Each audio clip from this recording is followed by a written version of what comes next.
One of the biggest arguments I have for the oral Torah, not against it, but for it, is that Moses was up on Mount Sinai 3 times, 40 days each. It's 120 days.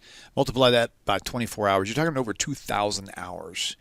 It takes less than 8 or 10 hours if somebody, well, maybe more than that, maybe 10 or we'll say 15.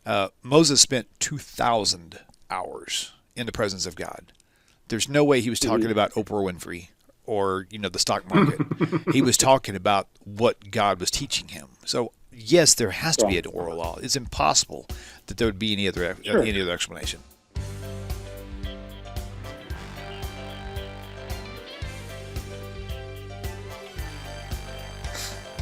Welcome to TaNaCh Talk. I'm your host, William Hall, broadcasting live out of Kingsland, Texas, USA, with another episode of TNT, the Twisted New Testament, or Judaism and Christianity, a contrast, or the real reason why Jews will not accept Jesus or don't believe in Jesus. With our dear, sweet Rabbi Federow. Stuart Federow. Hi. All right, caller, you're live on the air. Please tell us your name, where you're calling from. Oh.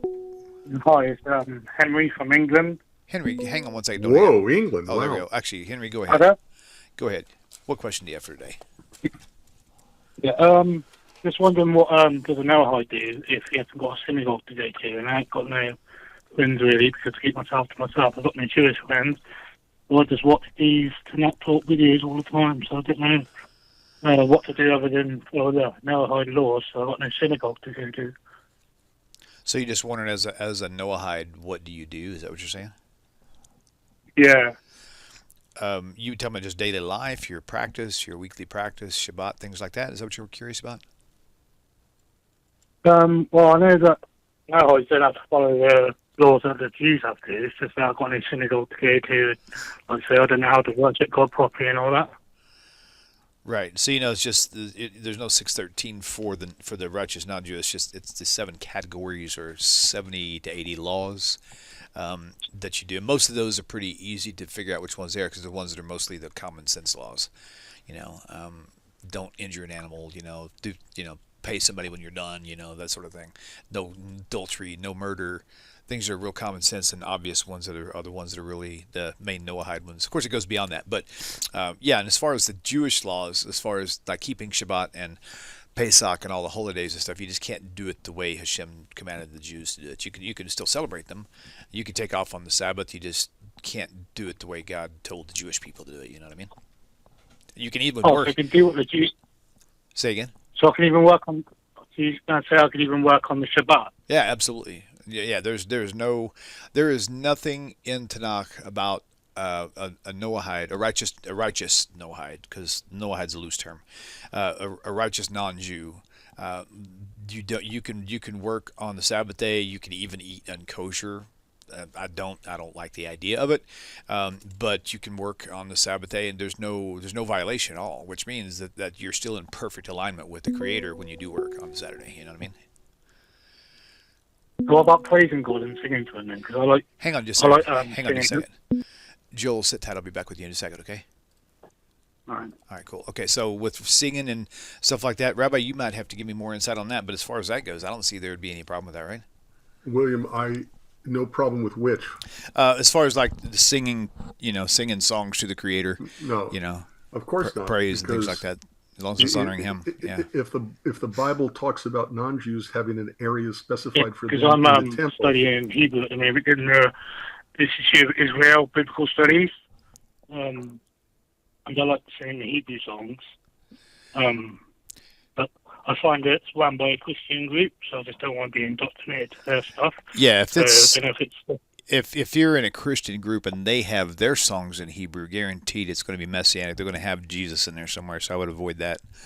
But if you're coming from purely Jewish sources that have no Christology in them, then you should be fine. Now as far as prayers go, there's prayers you wouldn't want to do are the ones where, like the candle lighting, because it specifically says where you have commanded us, including a Jew, so you wouldn't pray that, but you can still pray to the Creator. You can sing praises to Him, absolutely. Just make sure there's no idolatry interlaced.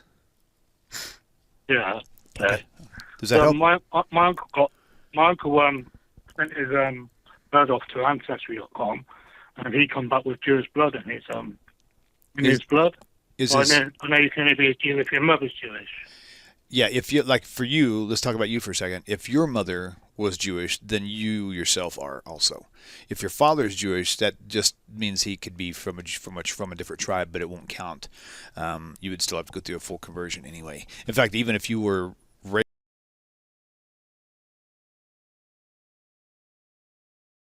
you would still have to get a conversion also, but it would just be easier for you because you're already kind of like halfway there, so to speak.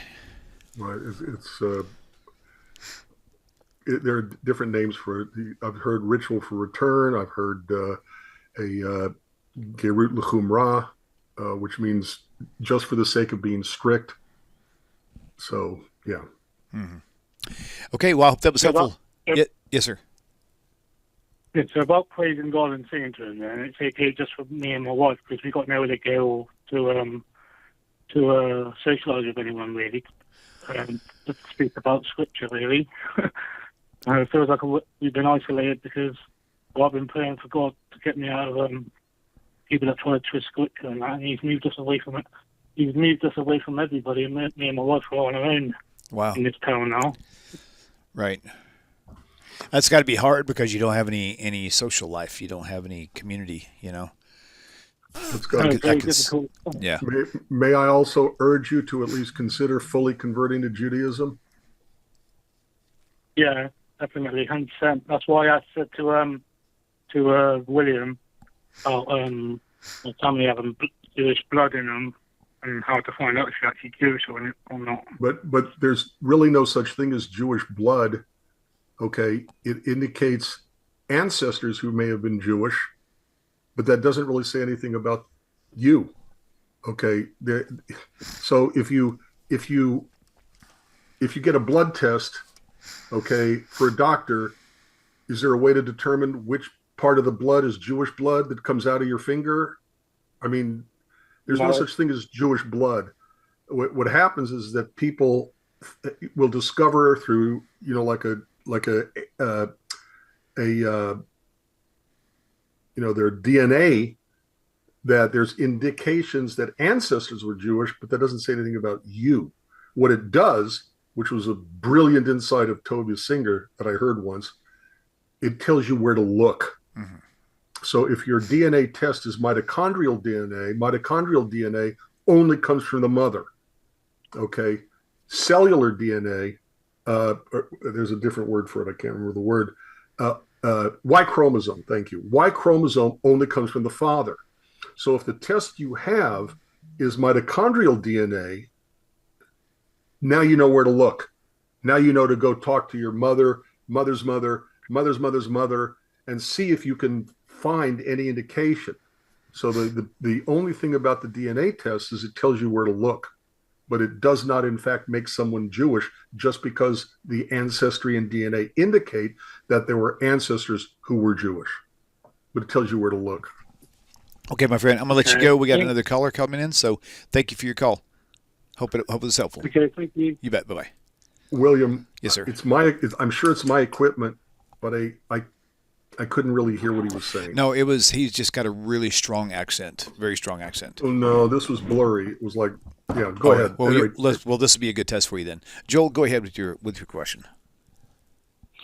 Yes. For those of us that are Noahides now, will we still be Noahides in the Messianic age? Stump me on that one. That's a very good question. Yeah, you stumped me on that one. Okay, because there is a. My guess is yes, just because. My guess is that could go either way, because all the world shall come to know God. Does that necessarily mean through Judaism, or does that mean as B'nai Noach? So that could go either way. Well, isn't there prophecies in like Ezekiel and other places where it talks about the ones who are in that world to come that are not Jewish and they have certain roles to play? Yes. So in that case, good point. Right. So, so either way, in the world to come, we're going to be, in the presence or with the presence of the Almighty. And so, And there's not going to be any complaining going on, I promise you. I have this vague memory that when the real Messiah does come, conversions to Judaism stop. Is that it? I can't remember. I shouldn't say because I can't remember. Old man. Interesting. Can I follow up on that? Oh, yeah, absolutely. Sure. Now, in the Messianic age, is it possible that even if you do all your DNA and family tree and you find absolutely zero Jewishness or Hebrew roots or anything, is it possible that some of us Noahides might be like 1/1000th Jewish somehow, way extremely back, and then we'll find out, and then we'll get attached to a tribe or something? That's interesting. I remember years ago I found out that I have Indian blood in me, and I was like, I don't look Indian at all. But people say, well, if you have a hard time growing hair on your face, and I'm like, I've got a beard, but I do have like bald spots here, and they would say that's because you have an Indian in you. And I look back and I do have Indian in me. I'm like a 32nd Cherokee, but the thing about it is after a certain fraction. If you reach a certain fraction, it no longer counts anymore. I don't know if that's true in Judaism. I don't know if once you get past 0.001%, if it's no longer identifiable. I don't know how that works exactly. I'm pretty sure that this is one of the things left up to the Messiah to decide. Interesting.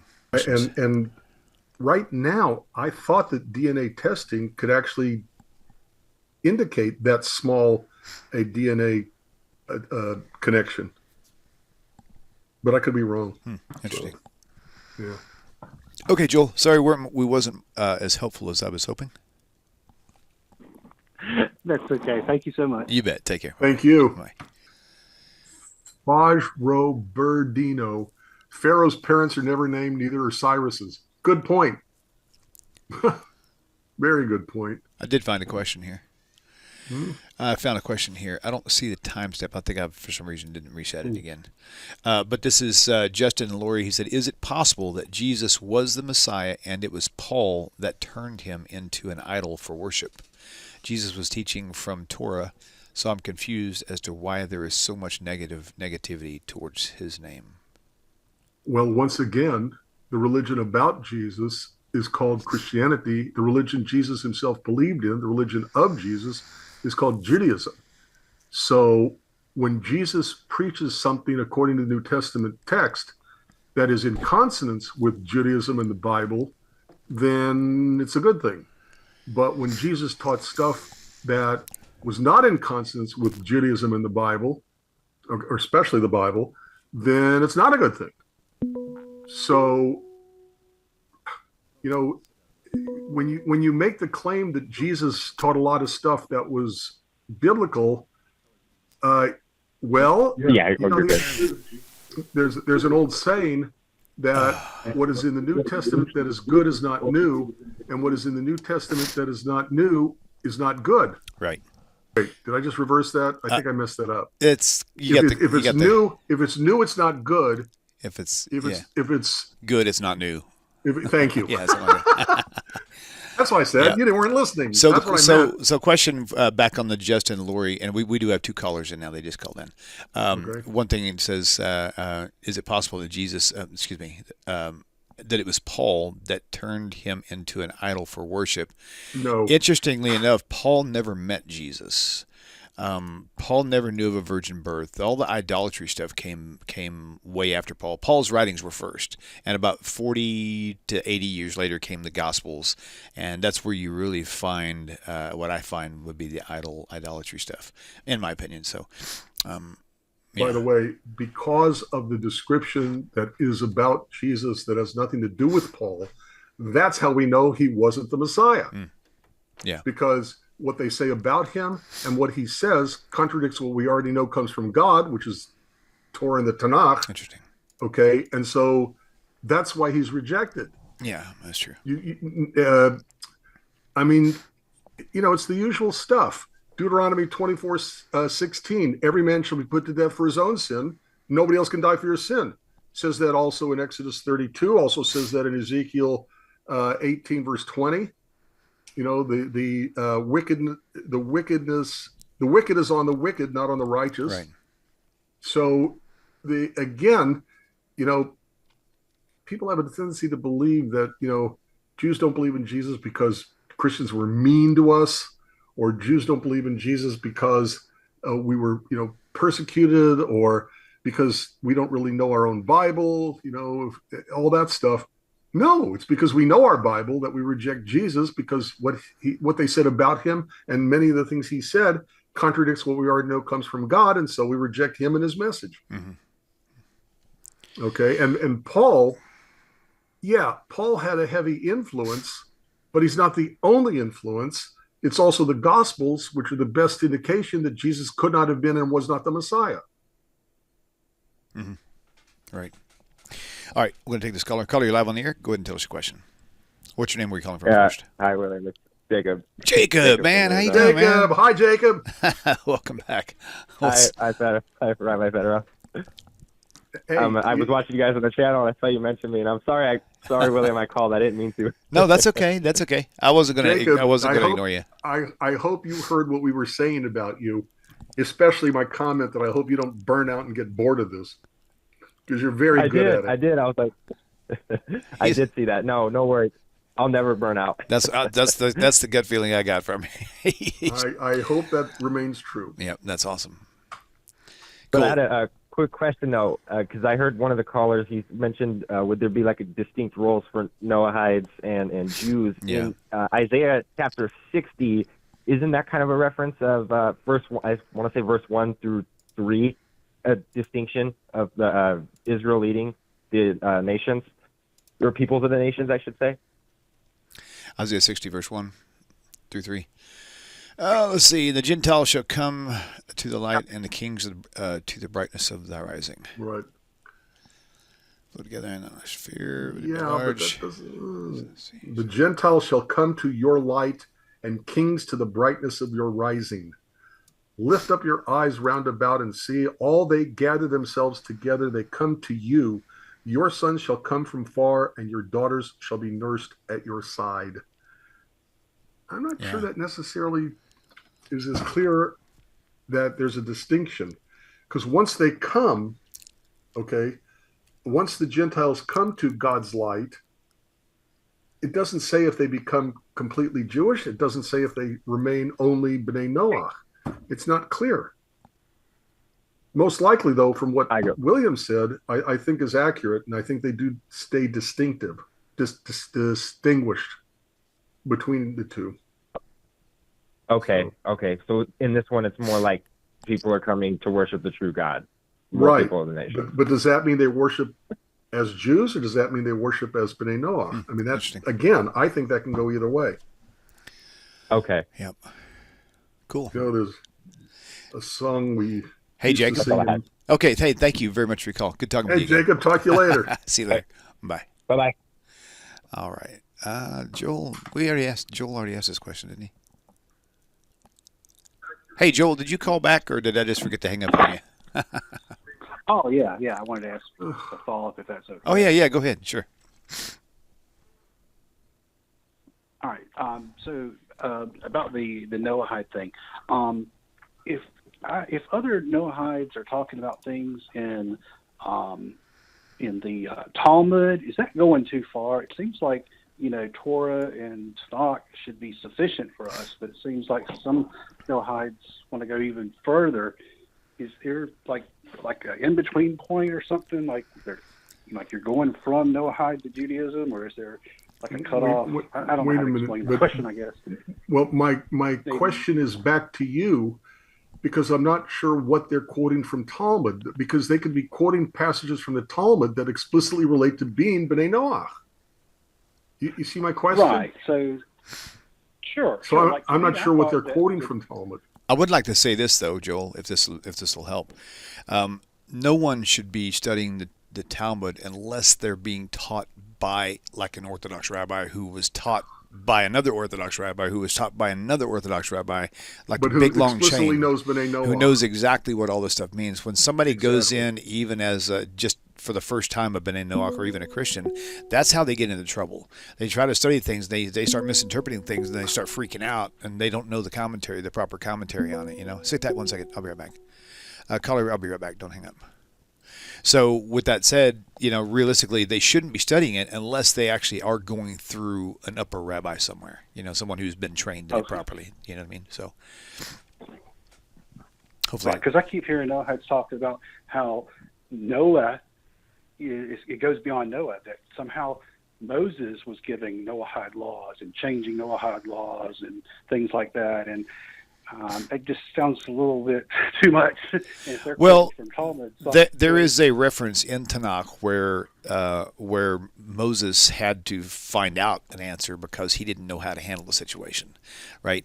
I don't know that would be a Noahide law, but the concept of, here's one thing I talked to Jacob about. He called a minute ago. I said one of the biggest arguments I have for the oral Torah, not against it, but for it, is that Moses was up on Mount Sinai 3 times, 40 days each. It's 120 days. Multiply that by 24 hours. You're talking over 2,000 hours. It takes less than 8 or 10 hours if somebody, well, maybe more than that, maybe 10 or we'll say 15. Moses spent 2,000 hours in the presence of God. There's no way he was talking about Oprah Winfrey or the stock market. He was talking about what God was teaching him. So yes, there has to be an oral law. It's impossible that there would be any other explanation. You know what I mean? So right. Because the law tells you what to do, and then the oral law tells you how to. Right. So I get that you need instructions. Go ahead. If it contradicts the TaNaCh, it seems like it's gone too far. Yeah, and the thing about it is, I've heard a lot of things about the Talmud, about the oral law, where Christians will say, "Well, this contradicts the Torah," and then you go and actually research it from the Jewish perspective, and it doesn't. It actually just puts a magnifying glass on it. You know what I mean? So it's kind of right. But I always thought that Noah was the last one to get a Noahide law. There were 6, and then he got the final one, the 7th one, which was about not eating the live animals. And at that point, the 7 are locked in. Well, there's 7 categories. There's actually 80-something laws, but and again, it doesn't say anywhere in TaNaCh Noahide laws. That's a term that they have built so that we know what they're talking about. You know what I mean?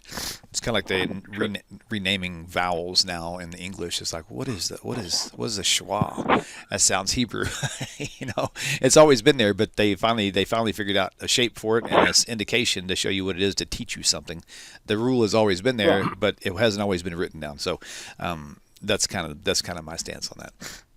Right, but even Jesus' disciples were talking about the Noahide laws. They referenced the not eating the animals and that sort of thing, and whether that applies to the Gentiles and all that stuff. So sure. It is legit. It's definitely legit. Right. But it's just how far people are taking it that sometimes puzzle me. Right. Yeah, me too sometimes, but it's a free world. We can do what we want. Yeah. Okay, Joel, thank you, brother. Appreciate your call.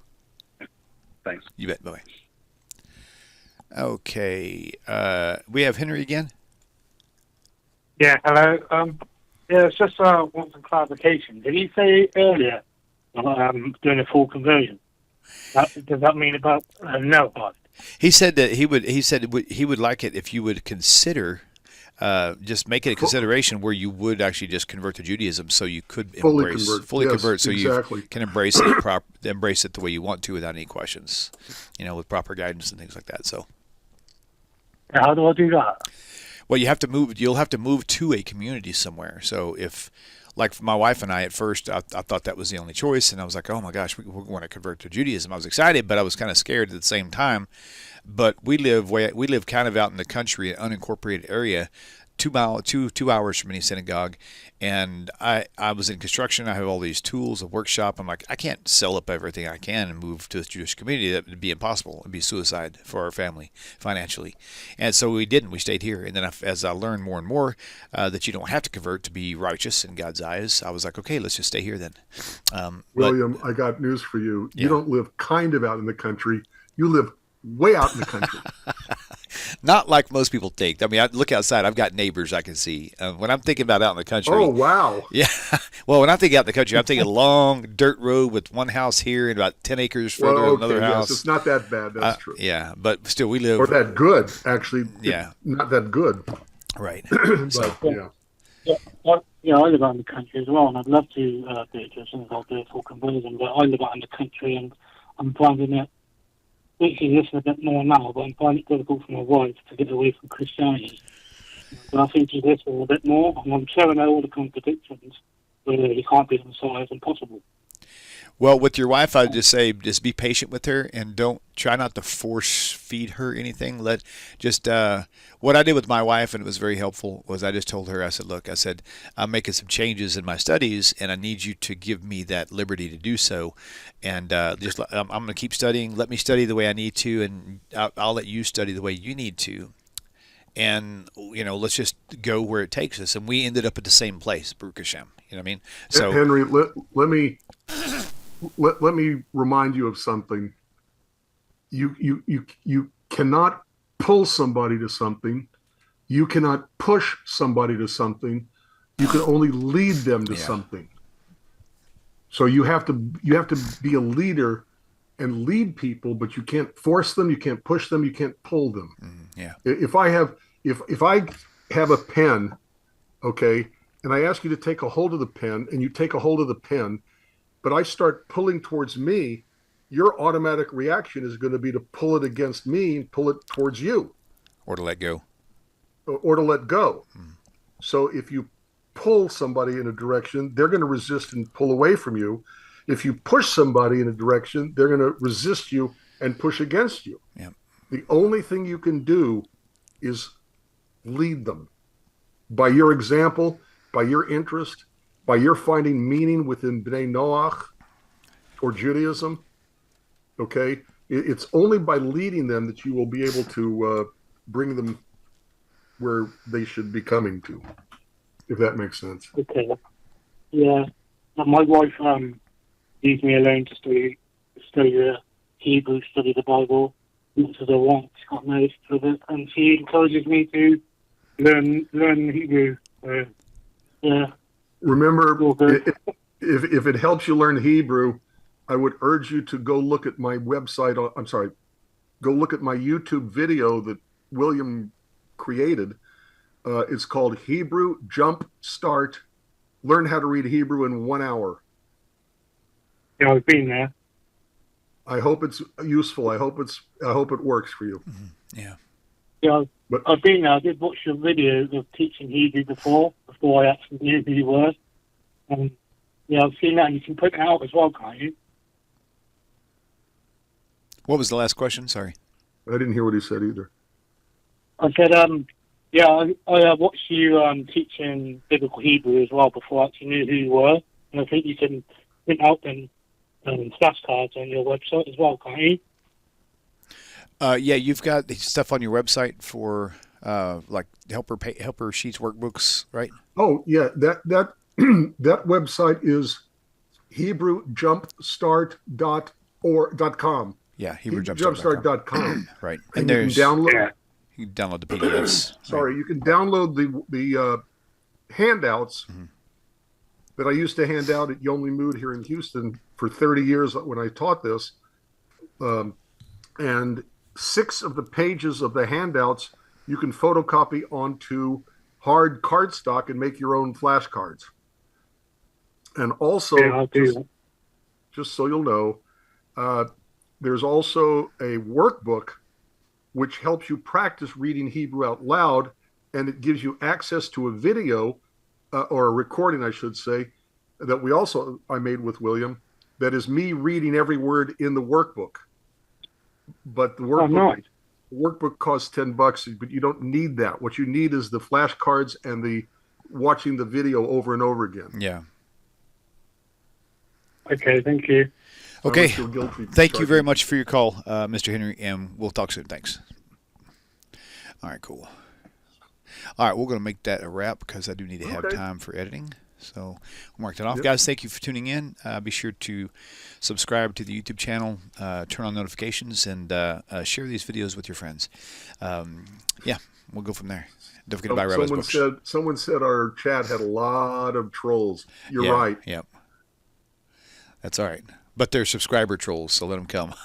let them subscribe. Good point. Yeah. So that's good. All right. Okay, guys, thank you so much. We'll see you next time. Rabbi, much love. See you. Peace. If you enjoy this channel and the content, and it has changed your life, or perhaps the life of a loved one, or a close friend, would you please consider supporting this work? You can click this link and it'll take you directly to my website with the donate button. Or there's a Patreon link and a mailing address for snail mail if you would prefer. If you do donate, please do me a favor and leave me a phone number where I can contact you and thank you properly. I hope you all have a wonderful 2025. Shalom.